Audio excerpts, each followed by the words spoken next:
முதலமைச்சர் விஜய் என்ன சட்டசபையில் என்ன சொல்கிறீங்க, எம்எல்ஏக்கெல்லாம் காருங்கிறீங்க. நான் என்ன கேட்குறேன், மக்களோட வரி பணத்தில் ஏன் ஸ்வீட் செய்ய பார்க்குறீங்க?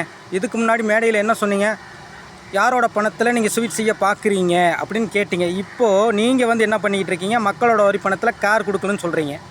நான் என்ன சொல்கிறேன், உங்கள் சொந்த செலவில் நீங்கள் எல்லோருக்கும், உங்களுடைய எம்எல்ஏ அனைவருக்கும் நீங்கள் கார் வாங்கி கொடுங்க, ஃப்ளைட் வாங்கி கொடுங்க, லாரி வாங்கி கொடுங்க, என்ன வேணால் வாங்கி கொடுங்க, உங்கள் காசில் வாங்கி கொடுங்க.